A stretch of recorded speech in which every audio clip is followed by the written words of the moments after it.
ಎಲ್ಲರಿಗೂ ನಮಸ್ಕಾರ. 5 ನಿಮಿಷದ ವಿಜ್ಞಾನಕ್ಕೆ ಮತ್ತೆ ಸ್ವಾಗತ. ಇವತ್ತು ನಾವು ಟ್ಯಾಟ್ಯೂ ತೆಗೆಯೋ ಪ್ರಾಸೆಸ್ ಬಗ್ಗೆ ಮಾತಾಡೋಣ. ಕೇಳೋಕೆ ಸಿಂಪಲ್ ಅನ್ಸಿದ್ರೂ ಇದು ನೀವು ಅಂದ್ಕೊಂಡಿದ್ದಕ್ಕಿಂತ ತುಂಬಾನೇ ಇಂಟ್ರೆಸ್ಟಿಂಗ್ ಮತ್ತು ಸ್ವಲ್ಪ ಭಯಾನಕ ಕೂಡ. ಒಂದು ಕ್ಷಣ ಯೋಚಿಸಿ ನೋಡಿ, ಟ್ಯಾಟೂ ಹಾಕ್ಸ್ಕೊಂಡಿರೋ ಪ್ರತಿ 4 ಜನರಲ್ಲಿ ಒಬ್ರಿಗೆ ಆಮೇಲೆ ಪಶ್ಚಾತ್ತಾಪ ಆಗುತ್ತಂತೆ. ನಂಬೋಕೆ ಕಷ್ಟ ಅಲ್ವಾ? ಆದ್ರೆ ಇದು ಸತ್ಯ. ಕೇವಲ ಅಮೆರಿಕಾದಲ್ಲೇ ಸುಮಾರು 2.5 ಕೋಟಿ ಜನರಿಗೆ ತಮ್ಮ ಟ್ಯಾಟೂ ಇಷ್ಟ ಇಲ್ಲಂತೆ. ಯಾಕೆ ಹೀಗೆ? ಕೆಲವೊಮ್ಮೆ ಯೌವನದಲ್ಲಿ ಯಾವುದೋ ಒಂದು ಟ್ರೆಂಡಿಗೋಸ್ಕರ ಹಾಕ್ಸ್ಕೊಂಡಿರ್ತೀವಿ, ಅಥವಾ ಒಂದು ಭಾವನಾತ್ಮಕ ಕ್ಷಣದಲ್ಲಿ ಹಾಕ್ಸ್ಕೊಂಡಿರ್ತೀವಿ. ಆದ್ರೆ ಸಮಯ ಕಳೆದಂತೆ ನಮ್ಮ ವ್ಯಕ್ತಿತ್ವ ಬದಲಾಗುತ್ತೆ. ಆಗ ಆ ಟ್ಯಾಟೂ ನಮ್ಗೆ ಸರಿ ಹೊಂದಲ್ಲ ಅಂತ ಅನ್ಸ್ಬೋದು. ಇದು ಸಹಜ ತಾನೆ? ಹಾಗಾದ್ರೆ ಈ ಶಾಶ್ವತ ಅಂತ ಅನ್ಕೊಂಡಿದ್ದ ತಪ್ಪನ್ನ ಅಳಿಸೋದು ಹೇಗೆ? ಇದೇ ಪ್ರಶ್ನೆ ನಮ್ಮ ಇವತ್ತಿನ ಕುತೂಹಲಕ್ಕೆ ಕಾರಣ. ಸರಿ, ಮೊದಲು ಟ್ಯಾಟೂ ಅಂದೇ ಏನು ಅಂತ ನೋಡೋಣ. ನಮ್ಮ ದೇಹದ ಪ್ರಕಾರ ಟ್ಯಾಟೂ ಅನ್ನೋದು ಚರ್ಮದೊಳಗೆ ಸಿಕ್ಕಿಬಿದ್ದಿರೋ ದೊಡ್ಡ ದೊಡ್ಡ ಇಂಕ್ ಬಂಡೆಗಳು. ನಮ್ಮ ಇಮ್ಯೂನ್ ಸಿಸ್ಟಮ್ಗೆ ಇವುಗಳನ್ನ ಹೊರಗೆ ಹಾಕೋಕ್ಕಾಗಲ್ಲ, ಯಾಕಂದ್ರೆ ಅವು ಸೈಜ್ನಲ್ಲಿ ತುಂಬಾ ದೊಡ್ಡದು. ಹಾಗಾಗಿ ನಮ್ಮ ಬಾಡಿ ಸೆಲ್ಸ್ ಏನ್ಮಾಡುತ್ತೆ ಗೊತ್ತಾ? ಅವುಗಳನ್ನ ಅಲ್ಲೇ ಒಂದು ಮಾಂಸದ ಜೈಲ್ನಲ್ಲಿ ಲಾಕ್ ಮಾಡಿ ಇಟ್ಬಿಡುತ್ತೆ. ಅದನ್ನ ಅಲ್ಲಿಂದ ತೆಗೆಯೋಕಿರೋದು ಒಂದೇ ಒಂದು ದಾರಿ: ಲೇಸರ್ನಿಂದ ಅದನ್ನ ಬ್ಲಾಸ್ಟ್ ಮಾಡೋದು. ಇದು ಅಕ್ಷರಶಃ ಬೆಳಕು ಮತ್ತು ಶಾಯಿಯ ನಡುವೆ ನಡೆಯೋ ಒಂದು ಯುದ್ಧ ಇದ್ದಾಗೆ. ಇಲ್ಲೊಂದು ಇಂಟ್ರೆಸ್ಟಿಂಗ್ ವಿಷಯ ಏನಂದ್ರೆ, ಬೇರೆ ಬೇರೆ ಬಣ್ಣದ ಶಾಯಿಗಳು ಬೇರೆ ಬೇರೆ ಬಣ್ಣದ ಲೇಸರ್ ಬೆಳಕನ್ನ ಹೀರ್ಕೊಳ್ತವೆ. ಉದಾಹರಣೆಗೆ, ಕೆಂಪು ಬಣ್ಣದ ಇಂಕ್ ತೆಗೆಯೋಕೆ ಹಸಿರು ಬಣ್ಣದ ಲೇಸರ್ ಬೇಕು. ಕಪ್ಪು ಇಂಕ್ ಇದೆಯಲ್ಲ, ಅದು ಹೆಚ್ಚು ಕಡಿಮೆ ಎಲ್ಲಾ ಲೇಸರ್ಗಳನ್ನ ಹೀರ್ಕೊಳ್ಳುತ್ತೆ. ಅದಕ್ಕೆ ಅದನ್ನ ತೆಗೆಯೋದು ಸ್ವಲ್ಪ ಸುಲಭ. ಇದರ ಹಿಂದಿರೋ ಸೀಕ್ರೆಟ್ ಏನ್ ಗೊತ್ತಾ? Ultra fast laser pulse. ಇದು ಎಷ್ಟು ಫಾಸ್ಟ್ ಅಂದ್ರೆ 1 ಸೆಕೆಂಡನ್ನ ಟ್ರಿಲಿಯನ್ ಭಾಗ ಮಾಡಿದ್ರೆ ಎಷ್ಟು ಬರುತ್ತೋ ಅಷ್ಟು ಮಾತ್ರ. ಈ ವೇಗದಿಂದಾಗಿಯೇ ಲೇಸರ್ ಸುತ್ತಮುತ್ತಲಿನ ಚರ್ಮಕ್ಕೆ ಹಾನಿ ಮಾಡದೆ ಕರೆಕ್ಟಾಗಿ ಇಂಕ್ ಕಣಗಳನ್ನೇ ಟಾರ್ಗೆಟ್ ಮಾಡಿ ಹೊಡೆಯುತ್ತೆ.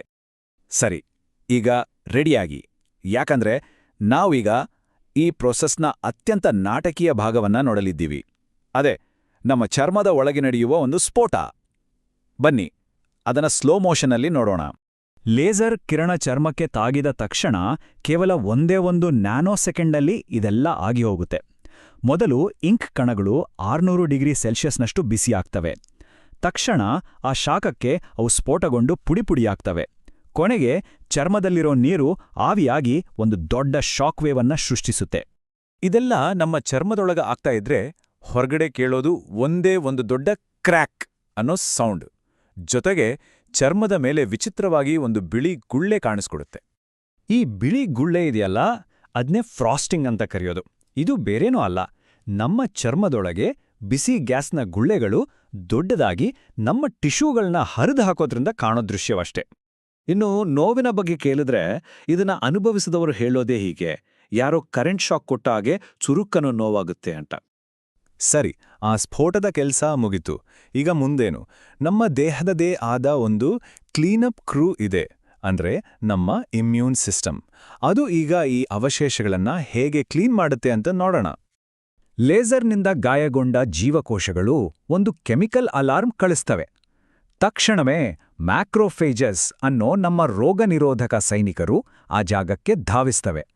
ಅವು ಅಲ್ಲಿ ಪುಡಿಯಾಗಿ ಬಿದ್ದಿಲೋ ಸಣ್ಣ ಸಣ್ಣ ಇಂಕ್ ಕಣಗಳನ್ನ ನುಂಗಿ ಆ ಕಸವನ್ನ ಲಿಂಫ್ ನೋಡ್ಸ್ಗೆ ಸಾಗಿಸ್ತವೆ. ಆದರೆ ಇಲ್ಲೊಂದು ಸಮಸ್ಯೆ: ಹೆಚ್ಚಿನ ಇಂಕ್ ಕಣಗಳು ಇನ್ನೂ ಕೂಡ ನುಂಗೋಕ ಆಗದಷ್ಟು ದೊಡ್ಡದಾಗಿಯೇ ಇರ್ತವೆ. ನಮ್ಮ ದೇಹ ಒಂದೇ ಬಾರಿಗೆ ಎಲ್ಲವನ್ನೂ ಕ್ಲೀನ್ ಮಾಡೋಕ್ಕಾಗಲ್ಲ. ಇದೇ ಕಾರಣಕ್ಕೆ ಟ್ಯಾಟೂ ತೆಗೆಯಕ್ಕೆ ಹಲವು ಸೆಷನ್ಸ್ಗಳು ಬೇಕಾಗೋದು. ಈಗ ನಾವು ದೀರ್ಘಾವಧಿಯ ಚೇತರಿಕೆ ಬಗ್ಗೆ ನೋಡೋಣ. ಅಂದ್ರೆ ವಾರಗಳು, ತಿಂಗಳುಗಳ ನಂತರ ಏನಾಗುತ್ತೆ ಅಂತ. ಲೇಸರ್ ಟ್ರೀಟ್ಮೆಂಟ್ ಆದ್ಮೇಲೆ ಆ ಜಾಗದಲ್ಲಿ ಸಖತ್ ಬಿಸಿಲು ತಾಗಿದ್ರೆ ಹೇಗಾಗುತ್ತೋ ಹಾಗಿರುತ್ತೆ. ಊತ, ಕೆಂಪಾಗೋದು, ಕೆಲವೊಮ್ಮೆ ನೀರು ತುಂಬಿದ ಗುಳ್ಳೆಗಳು ಕೂಡ ಆಗ್ಬಹುದು. ಅಬ್ಬಾ, ಆಮೇಲೆ ತಡೆಯೋಕ್ಕಾಗದಷ್ಟು ತುರಿಕೆ ಶುರುವಾಗಿ ಚರ್ಮ ಒಣಗಿ ಸಿಪ್ಪೆ ಸುಲಿಯುತ್ತೆ. ಇದು ಸ್ವಲ್ಪ ಕಷ್ಟದ ಸಮಯವೇ ಸರಿ. ಒಂದು ಟ್ಯಾಟೂವನ್ನ ಪೂರ್ತಿಯಾಗಿ ತೆಗೆಯೋಕೆ ಸಾಮಾನ್ಯವಾಗಿ 5 ರಿಂದ 12 ಸೆಷನ್ಗಳು ಬೇಕಾಗ್ಬೋದು. ಅಂದ್ರೆ ಇದು ಒಂದೇ ದಿನದಲ್ಲಿ ಮುಗಿಯೋ ಕೆಲಸ ಅಲ್ಲ, ಇದೊಂದು ದೀರ್ಘವಾದ ಪ್ರಯಾಣ. ಪ್ರತಿ ಸೆಷನ್ನಲ್ಲೂ ಲೇಸರ್ ಇನ್ನೂ ಹೆಚ್ಚು ಇಂಕ್ ಕಣಗಳನ್ನ ಪುಡಿ ಮಾಡುತ್ತೆ ಮತ್ತು ನಮ್ಮ ದೇಹ ಆ ಸಣ್ಣ ಚೂರುಗಳನ್ನ ನಿಧಾನವಾಗಿ ಹೊರಹಾಕ್ತಲೇ ಇರುತ್ತೆ.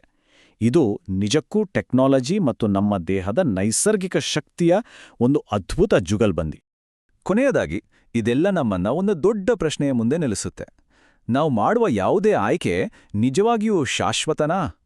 ಟ್ಯಾಟೂ ತೆಗೆಯೋ ವಿಜ್ಞಾನ ನೋಡಿದ್ಮೇಲೆ ಬಹುಶಃ ಶಾಶ್ವತ ಅನ್ನೋ ಪದದ ಅರ್ಥವೇ ಬದಲಾಗ್ಬೋದಲ್ವಾ?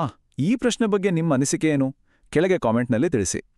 ಈ ಮಾಹಿತಿ ನಿಮ್ಗೆ ಇಷ್ಟವಾಗಿದ್ರೆ ಲೈಕ್ ಬಟನ್ ಒತ್ತಿ, ಎಲ್ಲರೊಂದಿಗೆ ಹಂಚಿಕೊಳ್ಳಿ ಮತ್ತು ಹೆಚ್ಚಿನ ವಿಷಯಗಳಿಗಾಗಿ ಸಬ್ಸ್ಕ್ರೈಬ್ ಮಾಡಿ. ನಾಳೆ ಇದೇ ಸಮಯಕ್ಕೆ ಮತ್ತೆ ಭೇಟಿಯಾಗೋಣ. ಅಲ್ಲಿವರೆಗೂ ನಮಸ್ಕಾರ.